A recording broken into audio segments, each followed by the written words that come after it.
목소리가 작아요. 아마 이유가 있겠죠. 다음 주에는 사무엘상을 읽어오시면 되겠습니다. 사무엘 어디를요? 상을 읽어오시면 좋겠습니다. 네, 오늘은 복습 조금만 할까요? 좀 큰 그림에서 복습을 좀 하도록 하죠. 네, 창세기는 다 같이 한번 읽어볼까요? 시작. 4대 사건, 4대 족장입니다. 4대 사건이 있고 그다음 4대 족장들이 나오죠.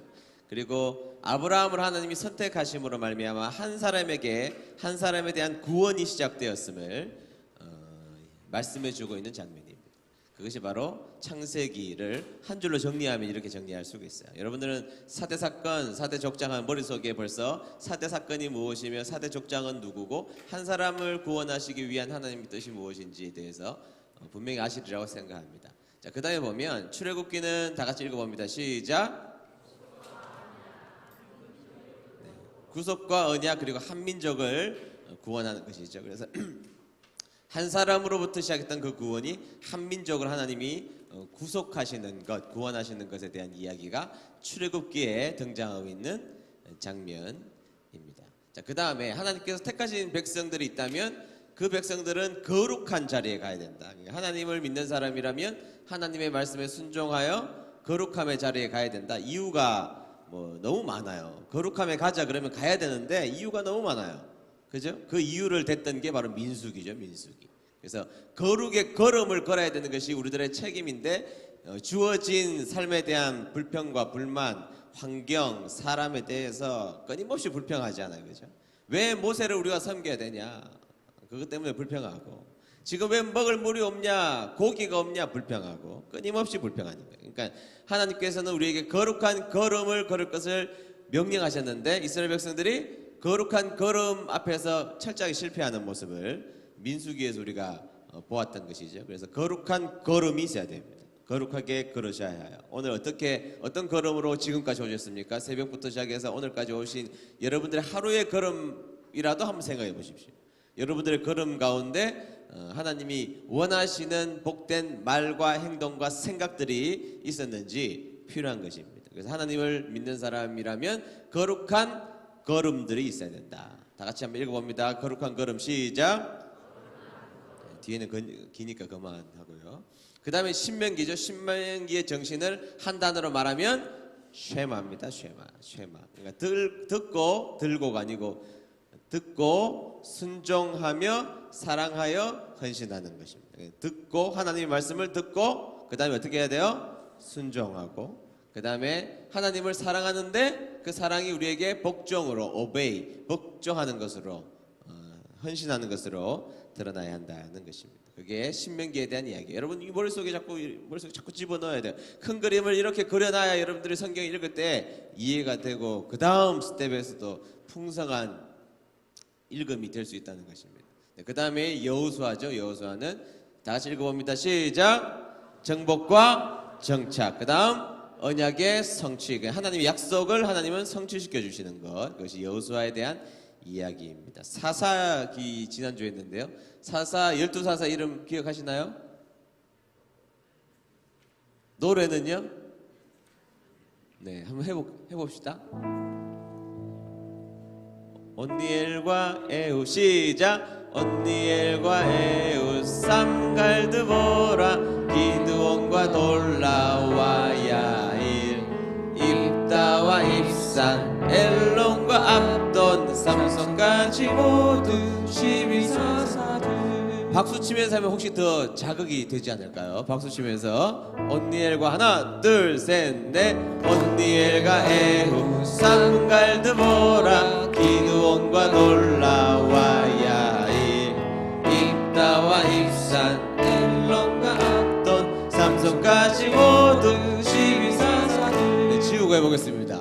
하나 둘 셋 넷 온니엘과 에훗 삼갈드보라 기드온과 놀라와 야일 입다와 입산 엘론과 압돈 삼손까지 모두 12사사들. 한 번만 더 잠깐만요. 한 번만요. 제가 안 부를게요. 이제 한 번만 더 해보면 저는 여러분들만 쳐다보겠습니다.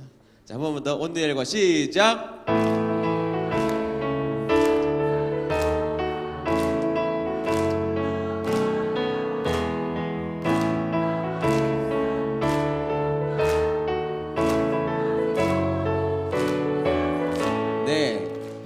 볼게요. 한번 더 볼게요.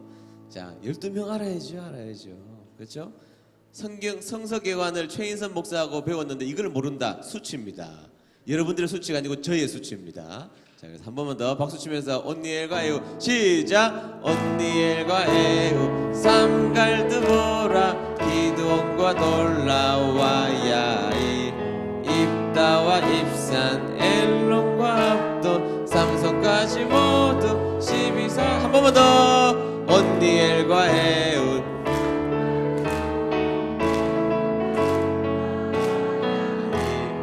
입다와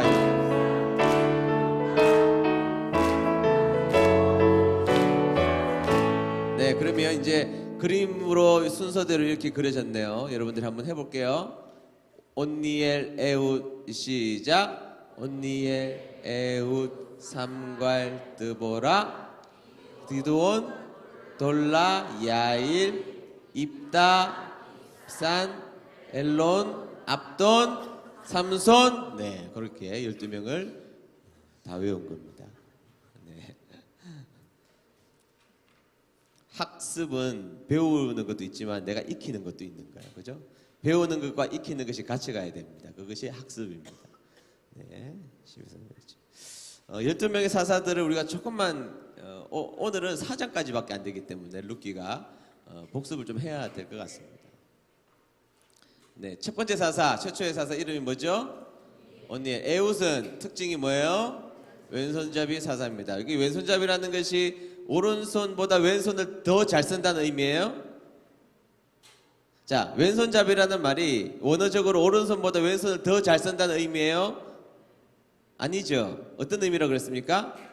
장애를 가지고 있다는 거예요. 오른손을 쓸 수 없어서 왼손을 썼다는 것이죠. 그러니까 그 당시에 수많은 건강한 사람이 있었음에도 불구하고 하나님 앞에 헌신해하고 하나님이 들어 쓰시는 사람, 연약한 에웃입니다. 그래서 우리가 하지 말아야 될 말 중에 하나가 능력이 없어서 못하겠어요.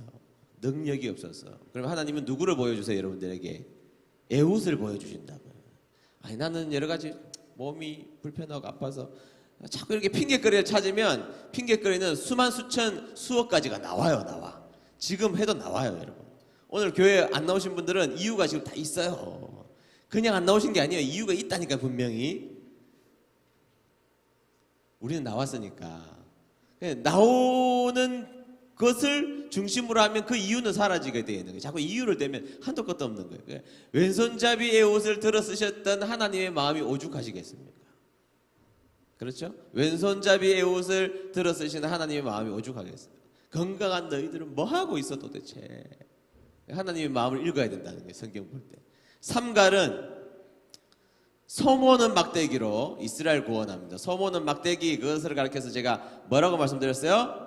몰패다. 다 같이 읽어봅니다. 시작. 몰패. 그러니까 별것 아닌 거. 모세의 지팡이, 삼갈의 소모는 막대기, 그 몰패란 말이에요. 몰패. 하나님은 별것 아닌 거 가지고 하나님 역사를 일으키시죠. 별것 아닌 거.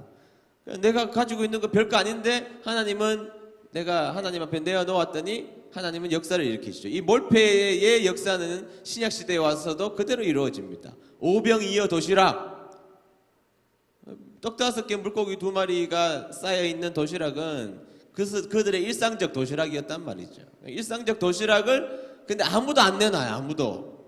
근데 그 몰패를 예수님께 내어놓았을 때에 기적이 일어났단 말이죠. 내어놓는 게 중요합니다. 내어놓는 게. 안 내어놓으면 내 삶에 하나님의 기적을 볼 수가 없어요. 그래서 내가 가지고 있는 작은 것, 그러나 하나님 앞에 내어놓은 것을 가리켜서 우리는 뭐라 부른다? 몰패라 부른다. 한번 따라하겠습니다. 몰패. 네, 조금 어려운 책들을 보면 이런 단어들이 나온단 말이에요. 그러면 이런 단어를 보면 이렇게 강의를 들었던 분들은 번쩍 머리가 확 뛰는단 말이죠. 그런데 그거 없이 그냥 몰패 이렇게 지나가면 도무지 이해가 안 된단 말이에요. 그게 몰패다 그렇게 말하죠. 삼갈은 가나안 원주민이었을 가능성도 있어요.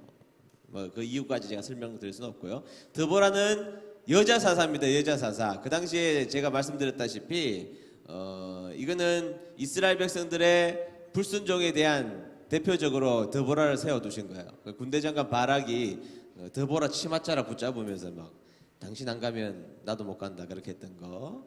또 여인 야엘이 등장하여 이스라엘 구원한 거예요. 그래서 이스라엘을 연약한 그 당시에 힘없고 백없고 돈 없고 능력 없고 사람들에게 인정받지 못하고 법적으로 권리도 없는 사람이 여성이라고 그 당시에는 이야기했으니까 지금은 그렇지 않다고 할지라도 그 당시엔 그랬단 말이죠. 그런데 그 드보라가 하나님의 역사를 했다는 거지. 신분과 상관없이 주의 역사를 이루신다는 겁니다.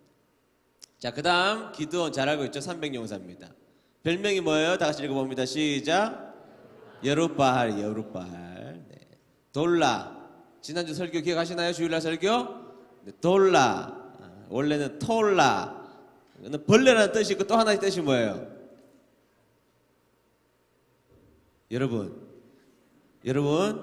3일밖에 안 지났어요. 3일밖에.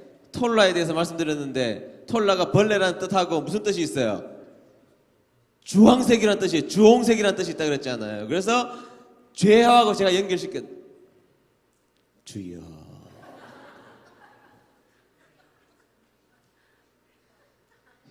제가 그 설교를 준비하려고 밤낮 잠도 못 자고 준비한 설교인데. 네, 돌라입니다. 돌라. 네, 이 돌라도 역시 벌레라는 이름을 가지고 있죠. 그러니까 뭐 하여튼 여러 가지 안 좋은 환경 속에 태어나서 가능성이 많아요. 야일이라는 사람 세상적으로 성공했어요. 30명의 아들을 있고 30개 성읍을 가졌습니다. 주의 일은 하지 않았어요. 자, 그다음 입다는 기생의 아들이죠. 청부살인업자입니다. 그릇된 서원으로 딸을 바친 사람 입다입니다. 입다와 입산. 입산은 가족을 위해 산 사람이에요. 60명의 자식을 7년간 결혼시킨 사람. 사사 즉위 기간 결혼만 주구장창 시켰던 사람이에요.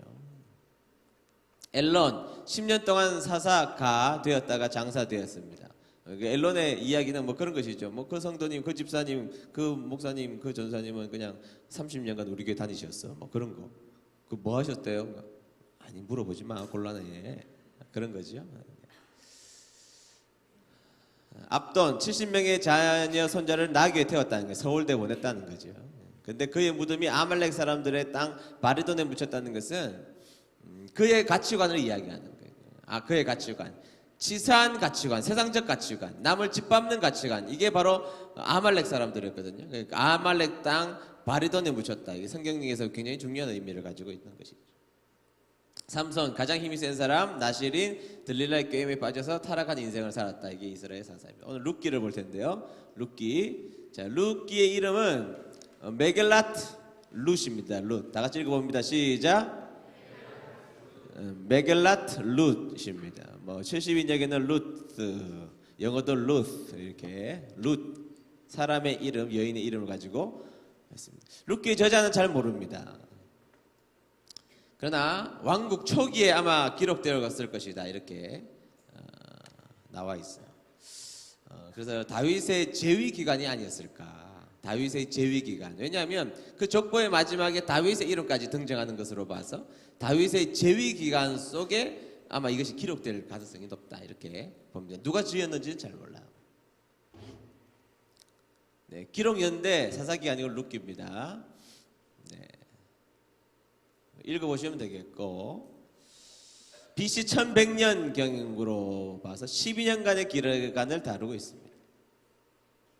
네, 룻기 주제는 위쪽만 좀 보면 될 것 같은데 룻기의 주제는 구속이죠. 구속. 하나님께서 redemption 하면 하나님께서 값을 치르고 사신 것을 구속입니다. 하나님이 우리를 구원하셨다. 구속하셨다는 것은 값을 치르고 우리를 구원하셨다는 거죠. 그래서 룻기의 큰 그림 속에서는 예수님이 보이는 거예요. 예수님이 룻기의 큰 그림 속에 등장하고 계시다는 것을 봐야 되고 룻기는 당신의 백성을 향한 하나님의 은혜로우신 성품과 주권적 보살핌을 보여줬어요. 그러니까 하나님께로 우리가 나아가기만 하면 하나님께서 보살피신다는 거예요. 보살피신다. 우리가 하나님께로 나아가야 한다는 것이죠. 그 밑에 이 책은 충성된 삶에 대한 하나님의 섭리로서의 보상을 강조합니다. 우리가 충성된 삶에 대한 하나님의 섭리로서의 보상이 있다는 것이 있죠. 그래서 밑에 보면 주 하나님 보시기에 옳은 것을 행하는 충성된 남은 자들은 항상 있었던 것입니다. 네. 룻기 핵심 구절 한번 다 같이 읽어봅니다. 시작.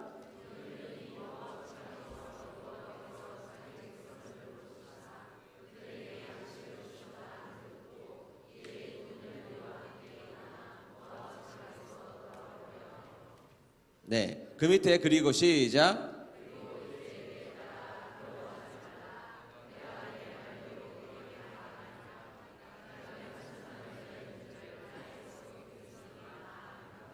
그리고 오늘 읽었던 본문이 오늘 우리가 읽었던 본문이 핵심 구절이라고 볼 수 있습니다. 룻기에는요 그리스도가 보입니다. 그래서 그리스도가 보이는데요. 그 그리스도가 보이는 것은 고엘의 개념입니다. 고엘의 개념. 한번 따라하겠습니다. 고엘의 개념. 네, 고엘이 뭐냐면 물어주는 거예요. 무르다. 대신 내가 지불하는 것이다. 그러니까 여러분 이 고엘의 개념은요. 내가 손해를 보고 상대를 구원시켜 주는 것이 고엘의 개념이에요. 다 여러분들이 고엘의 개념에 대해서 더 깊게 설명할 수 있지만 중요한 것은 내가 손해를 보고 상대를 구원하는 것입니다. 세상의 가치관에 없는 거예요. 내가 손해를 보고 상대를 구원하는 개념. 전적으로 성경에서는 이 개념이 들어가 있는 것이죠. 내가 손해를 보고 상대를 구원하는 개념. 내가 손해를 보고 상대를 위험으로부터 건져내는 개념. 내가 손해를 보고 상대를 어려움으로부터 건져내는 개념. 내가 손해를 보고 상대를 인격적으로 물질적으로 건져내는 개념. 그것이 바로 고엘에 대한 개념이라는 것이죠. 고엘입니다. 그래서 룻기에 등장하고 있는 전체적인 주제와 맥락은 예수 그리스도의 사역과 딱 일치된다 이렇게 말할 수가 있죠. 네, 그것이 바로 고엘의 개념입니다. 네, 그 밑에는 여러분들에게 나눠드린 자료들이 있기 때문에 읽어보시면 됩니다. 중요한 것은 고엘은 대신 희생을 하여 대신 손해를 보고 그 상대를 구원해 주는 것입니다. 따라하겠습니다. 대신 손해를 보고 상대를 구원시켜 주는 거. 네, 대신 손해를 보고 상대를 구원시켜 주는 거예요. 장기를 뜨다가도 무르죠. 오목을 뜨다가도 무르죠. 한 수 물으면 누가 손해보는 거예요? 물러준 사람이 손해보고 누가 이익 본 거예요? 상대가 이익 본 거예요. 그대로 가면 상대가 지죠. 지게 돼 있단 말이죠. 그런데 물러줬다 이 말은 내가 손해를 보고 상대를 고통 가운데서 건져줬다 이 말이에요. 가장 쉬운 것부터 시작하면 그런 개념입니다. 뒤에 제가 한 번만 더 설명하겠지만 그런데 이 고엘의 개념은 그러면 장기에 나오는 게 고엘의 개념이냐? 그건 아니잖아요. 그럼 장기 뜨고 오목 뜨고 그게 고엘의 개념입니까? 노름하다가 한숨 불러주는 게 고엘의 개념입니까? 아니죠? 그러니까 고엘의 중요한 개념은 하나님의 말씀에 순종하기 위하여서 자신이 기꺼이 손해보는 자리에 가는 겁니다. 하나님의 말씀에 순종하기 위하여서 자신의 감정적 손해, 물질적 손해, 여러 가지 시간적 손해를 감내하는 것. 그게 고엘의 정신에 포함되어 있다는 것이죠. 하나님의 말씀에 순종하기 위하여. 그게 고엘의 개념이에요. 우리에게 고엘의 개념을 적용시키자면 하나님의 그 위대하신 말씀 앞에 순종하기 위하여서 참 쉽지 않죠. 그러나 순종하다 보면 우리가 표면적으로 보이는 여러 가지 손해들이 있단 말이죠. 그 손해를 감내하면서도 하나님의 명령에 순종하는 개념들이 포함되어 있는 것이라 보면 됩니다. 룻기의 개론 중에 첫째 줄만 좀 보면 되겠는데요. 룻기는 사사시대라는 고통의 상황을 배경으로 한 사랑과 헌신과 구속의 이야기들이 담겨져 있다는 것입니다. 좀 이제 볼게요. 룻기를 한눈에 보면 첫 번째 1절부터 해가지고 3절 이제 첫 번째까지는 사랑을 증명한 룻입니다. 룻은요 이방 여인이었죠. 이방 여인이었는데 조금 더 뒤에 스토리를 살펴보겠지만 이방 여인이었음에도 불구하고 남편이 죽자 자신의 고향을 버리고 자신의 남편의 고향 시어머니의 고향으로 남편은 죽었어요. 그런데 그 시어머니 따라서 베들레헴으로 돌아오는 스토리가 있잖아요. 그러니까 이 룻에게는 남편의 사랑, 시어머니에 대한 사랑, 이웃에 대한 사랑을 가지고 있었다는 것이죠. 그는 이웃에 대한 사랑을 가지고 있었고 이웃에 대한 사랑을 가지자 하나님은 그 비참해 보이는 룻의 인생을 하나님은 들어서 영광스러운 인생으로 바꿔주셨다는 것이 그 나머지 이야기란 말이죠. 그래서 사랑을 증명한 룻과 사랑을 보상받은 룻에 대한 이야기가 등장하고 있다는 것입니다. 사랑을 증명한 룻과 사랑을 보상받은 룻에 대한 이야기가 증명되어 있어요. 자, 두 가지를 읽어보겠습니다. 시작. 사랑을 보상을 받은 룻이 기록되어 있어요. 자, 룻의 가계도만 조금 볼게요. 네.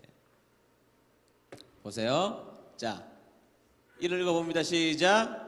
엘리멜렉, 나오미. 자, 엘리멜렉과 나오미 아래에 두 아들이 있었습니다. 기련과 말론. 자, 한번 읽어볼게요. 말론. 그러니까 엘리멜렉과 나오미 사이에 기련과 말론이 있었는데, 기련은 오르바하고 결혼했고 말론은 누가 결혼했어요?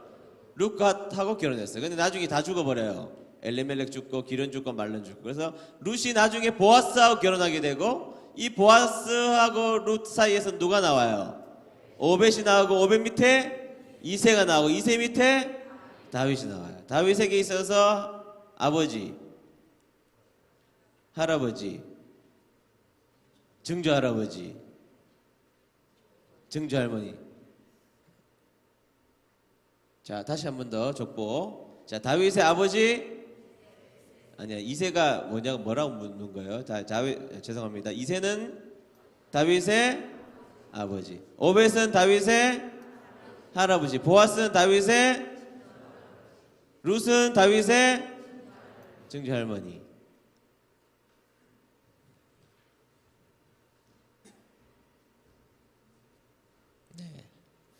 보겠습니다. 룻기 이제 개요 좀 보면, 이제 1장부터 보면 룻기 처음 시작이 이렇게 시작돼요. 사사들이 치리하던 시기에. 근데 우리가 지난주 사사를 보았지만, 사사기 때는 굉장히 영적인 암흑기였단 말이죠.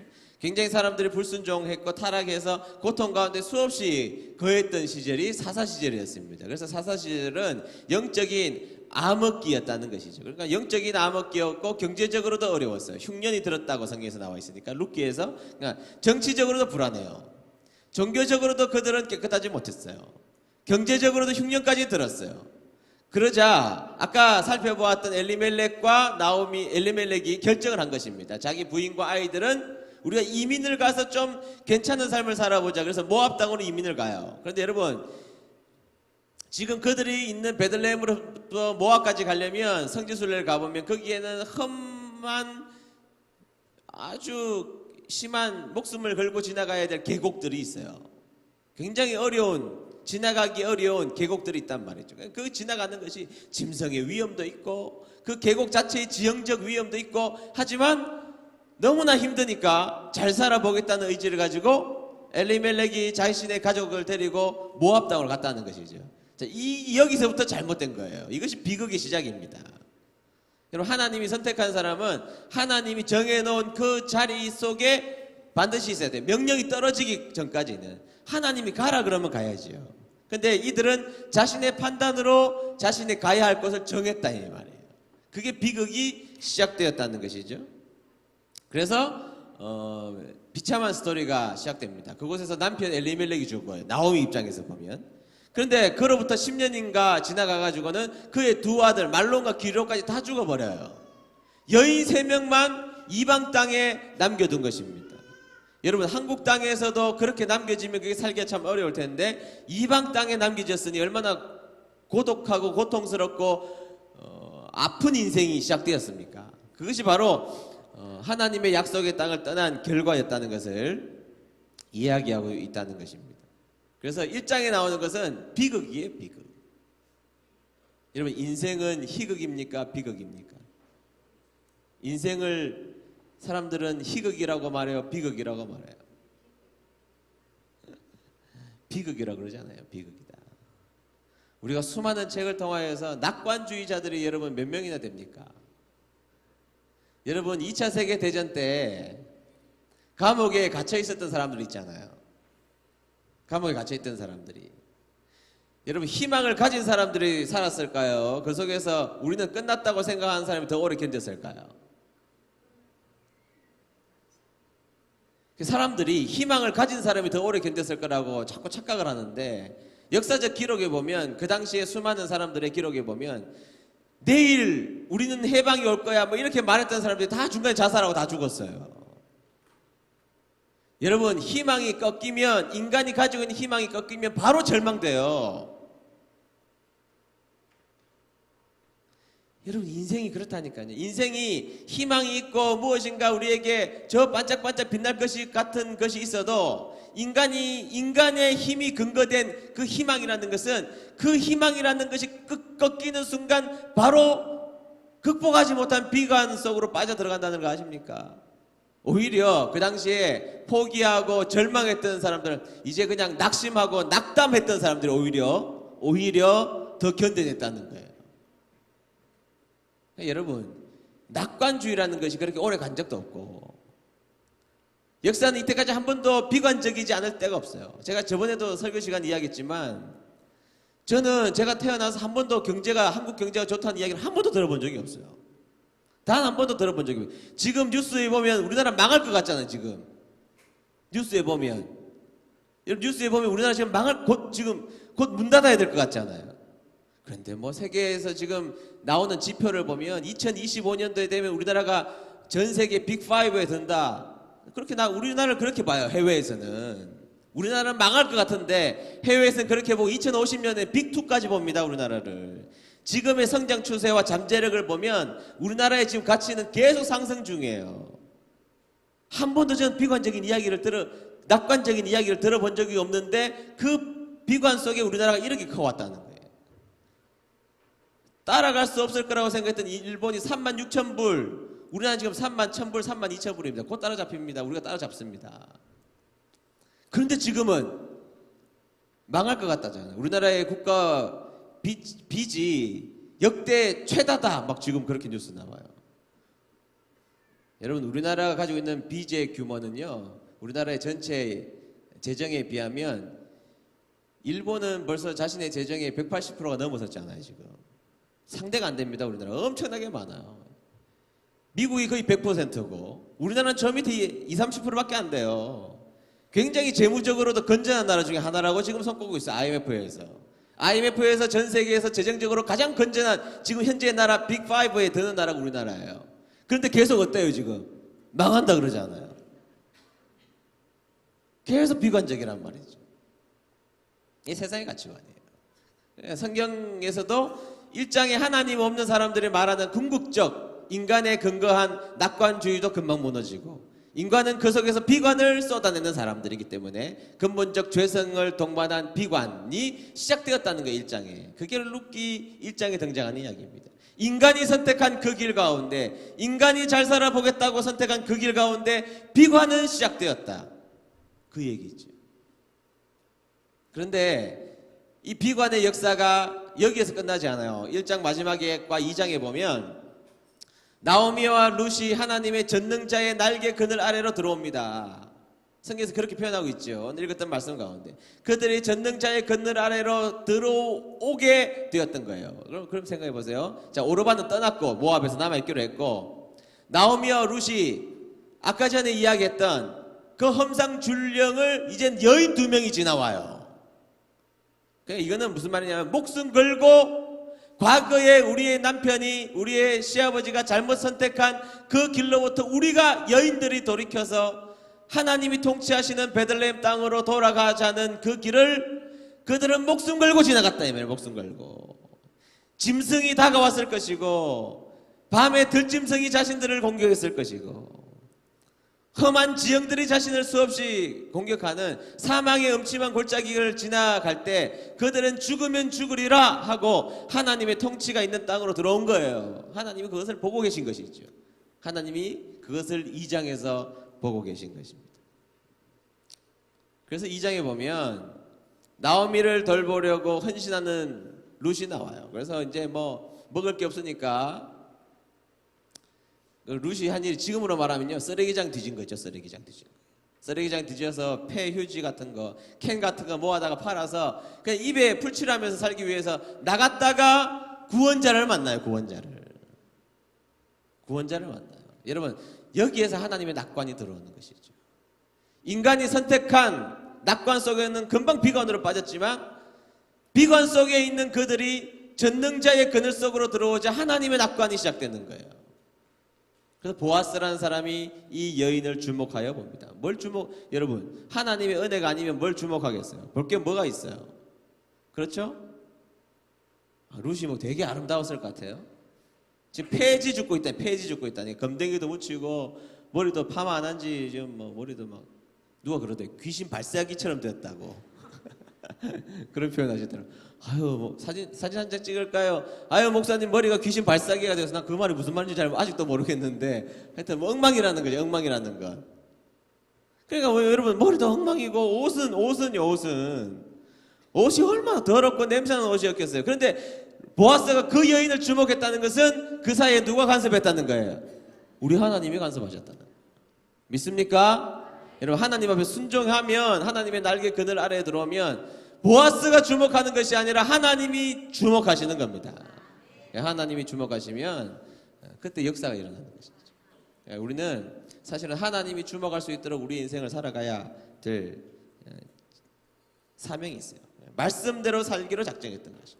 룻이 비록 하나님의 말씀 모세오경 어릴 때 배우지 않았어요. 그러나 그냥 주워 들었던 이야기 가운데 하나님에 대한 인식이 분명히 있었고 그는 말씀에 대한 인식 가운데 살았던 것입니다. 말씀대로 사는 삶. 그러자 보아스도 말씀대로 살죠. 보아스도. 룻이 말씀대로 사니까 보아스도 말씀대로 살아요. 그래서 보아스가 룻에게 무엇을 베풀어요? 은혜를 베풀어 주죠. 은혜를. 그 이야기는 이삭을 줍도록 합니다. 원래 추수할 때 하나님의 백성들은 100% 추수하면 안 돼요. 떨어뜨려 놔야 돼. 그러니까 내가 추수하다가 그냥 모르고 추수하다가 흘린 거 있으면 주워야 돼요, 놔둬야 돼요. 놔둬야 돼요. 왜? 고아나 과부나 객들이 그것을 먹을 수 있도록. 그게 하나님의 법이에요. 그러니까 보아스가 그렇게 했단 말이죠. 불쌍한 룻에게 말씀대로 은혜를 베풀었어요. 은혜를 베풀면 누구 손해예요? 보아스의 손해예요? 누구 손해예요? 룻의 손해예요? 보아스의 손해죠. 싹싹 끌고 가야 그곳에서 무엇인가 남는 게 있을 텐데 보아스가 손해보는 것입니다. 그리고 시어머니에 대한 룻의 사랑에 감동을 받고 하나님께서 룻의 사랑과 믿음에 축복해 주시기를 원하는 내용이 있어요.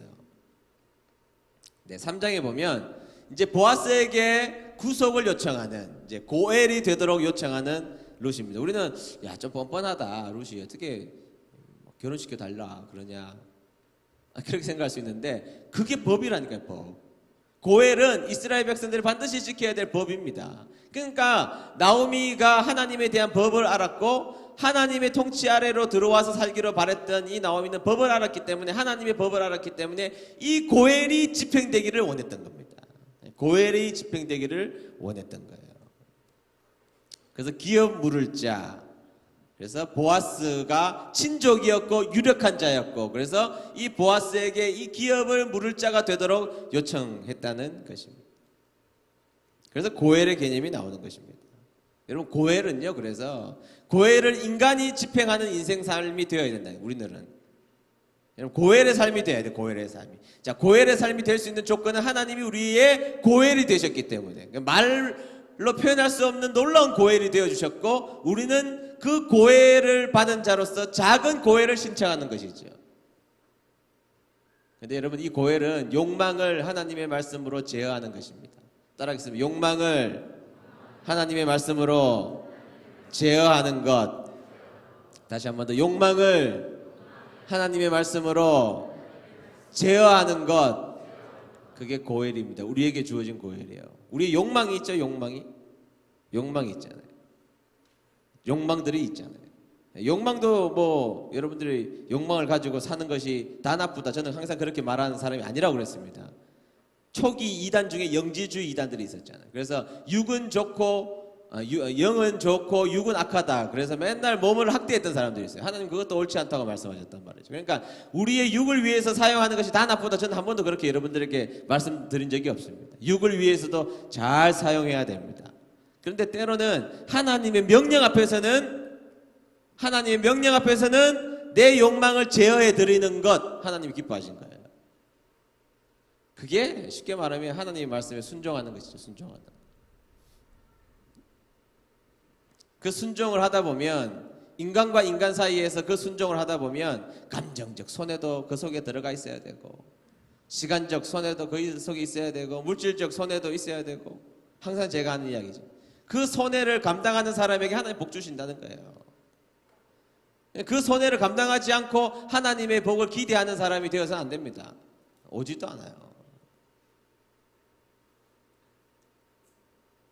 제가 항상 하는 이야기지만 나 때문에 내 주위에 복이 제한되지 않도록 좀 여러분들이 노력해야 됩니다. 나 때문에, 목사 때문에, 목사가 잘못해서 여러분들이 제한되지 않도록, 하나님이 복 주셔야 되는데 여러분들의 복이 제한되지 않도록 저는 조심해야 돼요.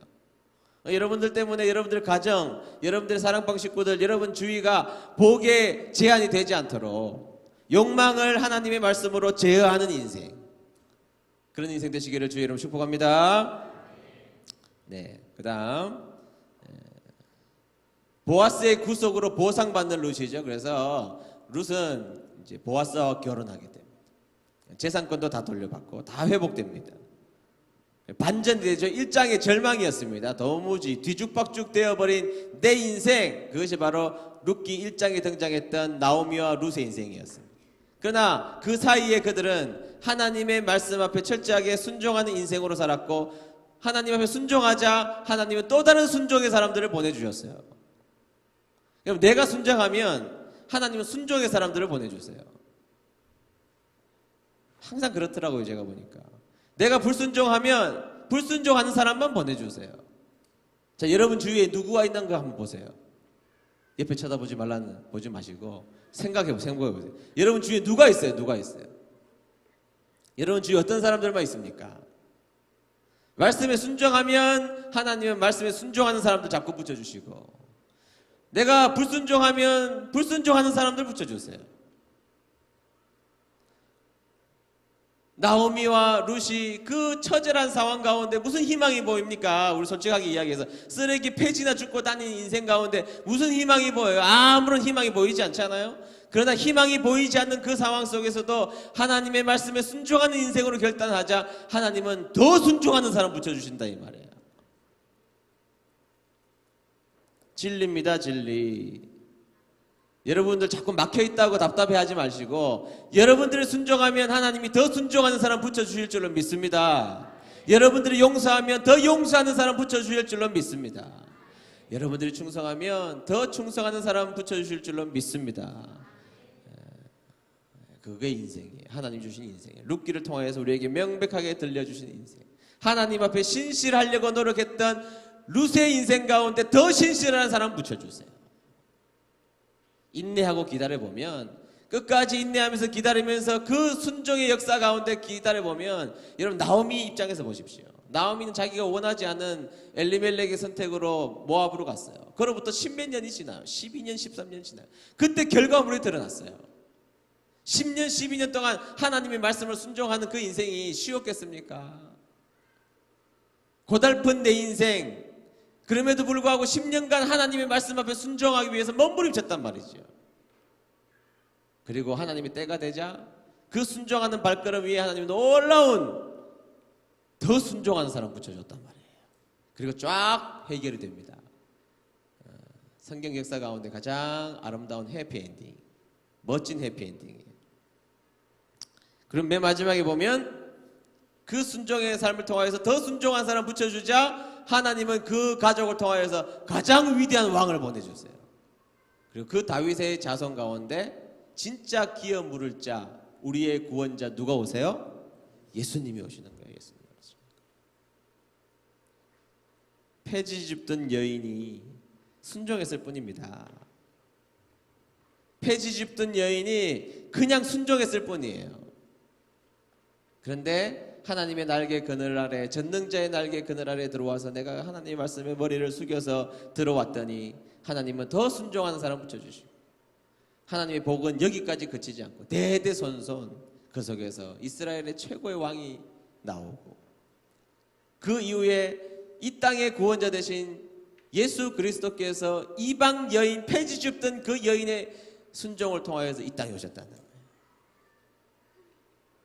오늘 우리가 하는 순종이 비록 오늘 열매가 작아 보일지라도 그 순종해보는 겁니다. 하면 하나님이 그 순종을 들어쓰셔서 복된 인생, 하나님이 은혜 주신 인생 되게 하실 줄로 믿습니다. 여러분, 내가 거룩하니 너희도 거룩하라. 내가 사랑했으니 너희도 사랑함이 마땅하니라. 조건이 없어요. 여러분 왜 사랑해야 됩니까? 왜 손해봐야 됩니까? 조건이 없어요. 조건이 있다면 그분이 나를 위해서 손해봤으니까 너도 그 손해 봐라 이 말이에요. 내가 사랑했으니까 너희들도 사랑해라. 그거죠. 조건이 없어요. 그리고 여기에 순종하면 더 순종한 사람 붙여주세요. 따라하겠습니다. 하나님의 말씀에 순종하면 더 큰 순종의 사람 붙여주신다. 저와 여러분들이 하나님의 말씀에 작은 모습으로 때로는 순종했을지라도 하나님은 우리가 순종하기만 하면 거기에 날개 그늘을 덮어주셔서 하나님의 날개 속에 더 큰 순종의 사람들을 보내주시고 더 큰 순종의 사람들을 보내주시고 더 놀라운 순종의 사람들을 보내주시고 아멘. 그렇게 해서 우리 은혜드림교회도 성장하고 여러분들의 가정도 성장하고 여러분들의 개인적 모습도 성장하여서 하나님의 놀라운 은총 가운데 거하는 저와 여러분 되시기를 축복합니다. 우리 선한 능력으로 여러분 찬송 부르겠습니다. 헌신이잖아요. 보네폰 목사님의 그 아름다운 헌신, 하나님의 약속을 믿으며 그때 하나님께서 도와주시겠다 그 약속을 의지하며 이 찬양 부르겠습니다. 주 선한 능력으로 안으시네 그 크신 팔로 날 붙드시네 절망 속에도 흔들리지 않고 폐지를 줍는 그 자리일지라도 사랑하는 주 얼굴 구하리 사랑하는 주 얼굴 구 이전의 괴로움 날 애워싸고 이전의 괴로움 날 애워싸고 고난의 길을 비록 지금 걷는다 해도 주님께 맡긴 나의 영혼 순정하는 인생 끝내 승리의 날을 맞으리 선한 능력으로 일어서리 선한 능력으로 일어서리 주만 의지하리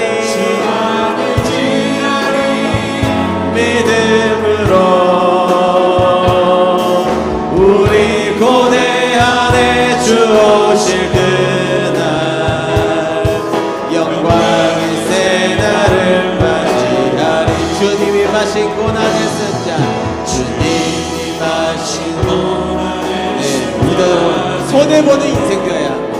우리도 감사하며 주님의 남은 고난 채워가며 예수와 복음 위에 살리라 다시 한번 더 예수와 복음 위에 살리라 예수와 복음 위에 마지막으로 예수와 복음 위에 살리라 예수와 복음 위에 살 선한 능력으로 일어서리 주만을 지향이 믿음으로 우리 고대 안에 주 오실 그 영광의 새날을 맞이하리 마지막 절 주님이 마신 고난의 쓴 잔을 주님이 마신 고난의 쓴 잔을 말씀에 순종하는 삶으로 살아가는 여정을 그 고난의 쓴 잔을 우리가 채워야 하는 거지 고난 채워가 예수와 복음 위에 살리라 복음 위에 살리라 예수와 복음 위에 예수와 복음 위에 살리라 예수와 복음 위에 살리라 손을 들고 찬양하겠습니다. 선한 능력으로 일어서리 주만을 지향이 믿음으로 주 오실 안에 주 오실 영광의 새날을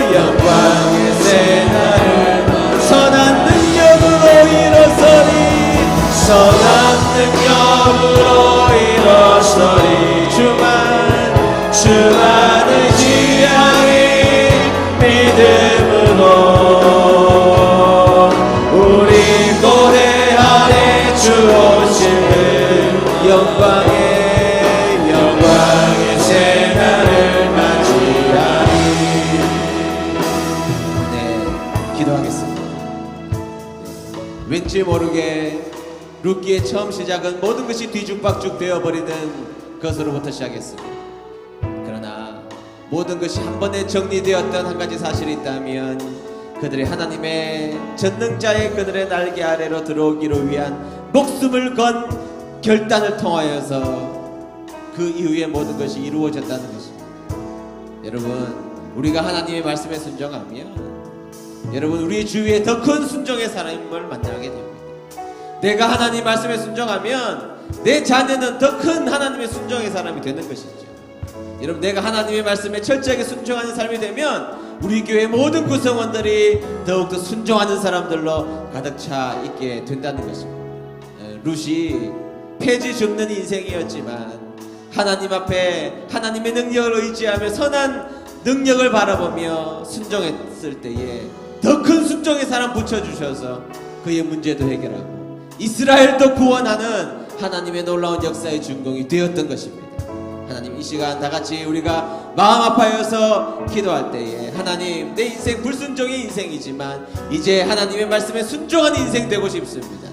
하나님, 오늘 주의 날개 그늘 아래로 우리가 피신합니다. 나의 불순종한 죄를 용서해 주시고 이제부터 결단하여 주님 앞에 나아갈 때에 하나님 우리 인생에 복 주시고 하나님을 바라보는 귀한 인생 되게 해달라고 주님의 이름을 세워 부르고 합심하여 기도하도록 하겠습니다. 주여,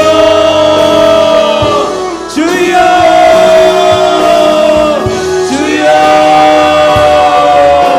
아버지, 너무지 감사합니다. 주신 말씀을 기억합니다. 하나님, 우리 손에 모든 인생 하나님의 말씀을 절실하게 손에 나아가는 인생, 하나님 우리 전능자의 그늘 속으로 들어오기 위하여서 험악한 험산 질병을 뛰어넘어진 그들의 인생의 손해들이 있었습니다. 하나님 아버지, 그 손해를 딛고 하나님의 날개 그늘 아래 들어왔을 때에 하나님께서 그의 인생 가운데 큰 복을 허락해 주신 것을 우리가 보았습니다. 내가 자기 뜻에 순종하며 하나님 우리 주의 순종의 사람을 적신다는 것 기억할 수 있도록 도와주시옵소서.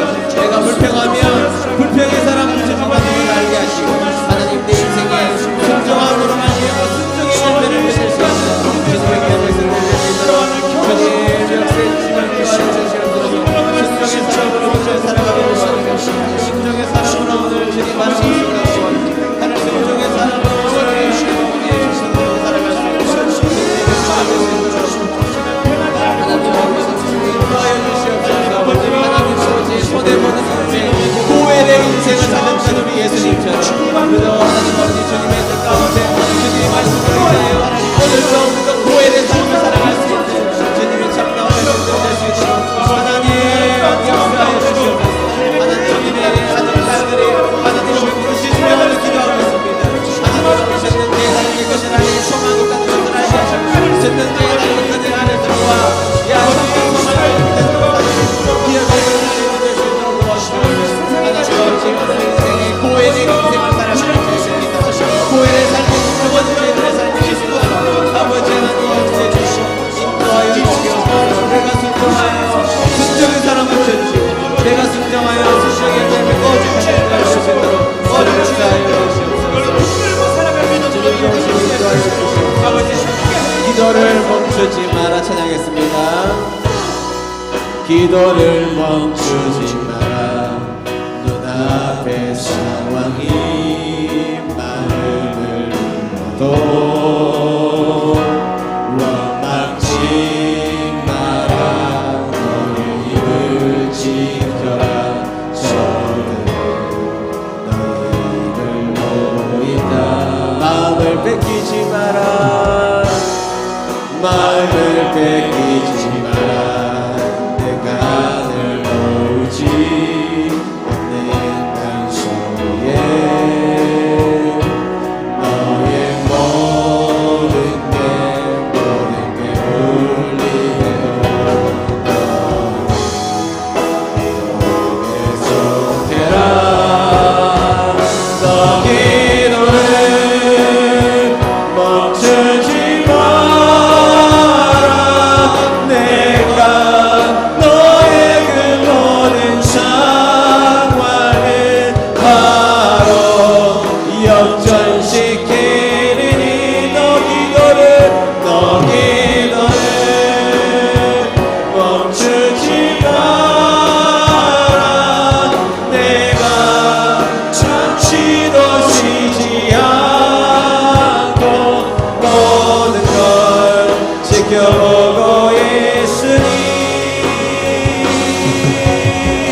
바로 역전. 처음부터 부르겠습니다. 기도를 멈추지 마라. 기도를 멈추지 마라. 눈앞에 상황이 많으니 우리 하나님을 의지합시다. 원망치 마라. 너희 의지가 저들은 너희 입을 보고 있다. 마음을 뺏기지 마라. 마음을 뺏기지 마라. 내가 널 오지 않는 날 속에 나의 모든 게 울리네요. 너의 쫓겨라. 너 기도를 멈추지 마라. 내가 너의 그 모든 상황을 바로 역전시키리니. 아멘. 너 기도를 멈추지 마라. 내가 잠시도 쉬지 않고 모든 걸 지켜보고 있으니 바로